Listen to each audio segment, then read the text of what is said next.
Good evening. Ella Baker, a giant of the civil rights movement, left us with this wisdom. Give people light, and they will find the way. Give people light. Those are words for our time. The current president has cloaked American darkness for much too long. Too much anger, too much fear, too much division.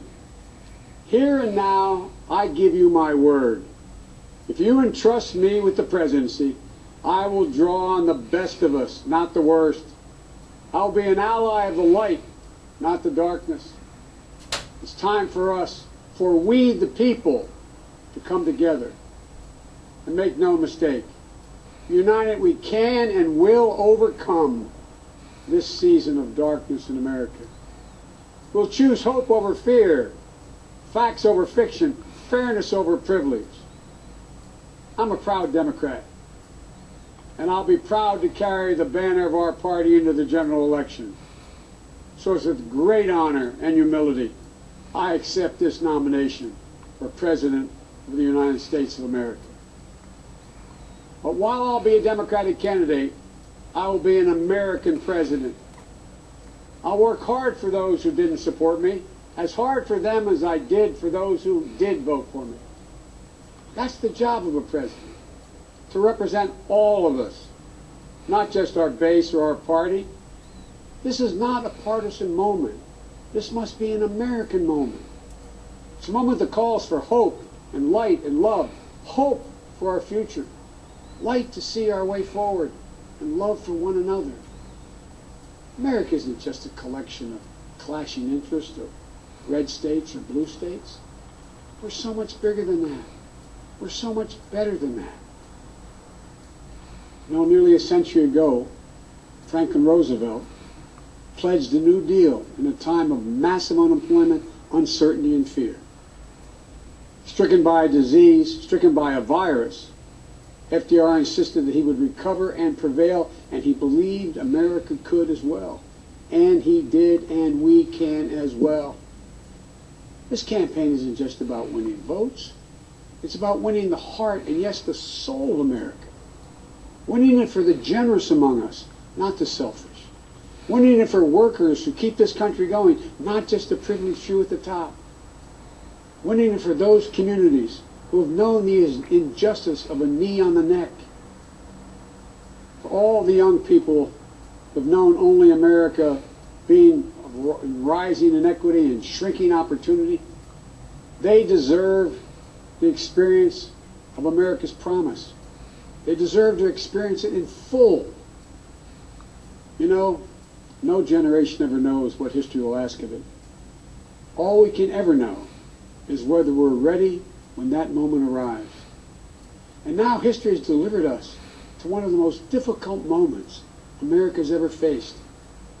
Four historic crises, all at the same time. A perfect storm.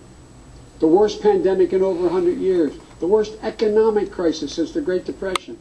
The most compelling call for racial justice since the 60s. And the undeniable realities and just the accelerating threats of climate change. So the question for us is simple. Are we ready? I believe we are. We must be. You know, all elections are important. We know in our bones this one is more consequential. As many have said, America is at an inflection point. A time of real peril, but also of extraordinary possibilities. We can choose a path of becoming angrier, less hopeful, more divided, a path of shadow and suspicion, or we can choose a different path and together take this chance to heal, to reform, to unite, a path of hope and light. This is a life-changing election. This will determine what America is going to look like for a long, long time. Character is on the ballot. Compassion is on the ballot. Decency, science, democracy, they're all on the ballot. Who we are as a nation, what we stand for, and most importantly, who we want to be, that's all on the ballot. And the choice could not be more clear. No rhetoric is needed. Just judge this president on the facts. 5 million Americans infected by COVID-19.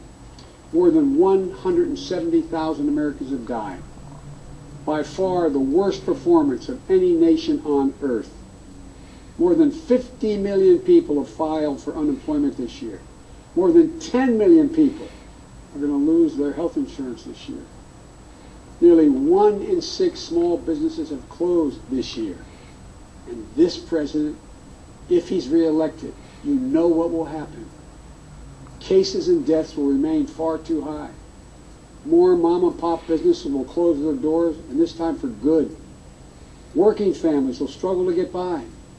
And yet the wealthiest 1% will get tens of billions of dollars in new tax breaks.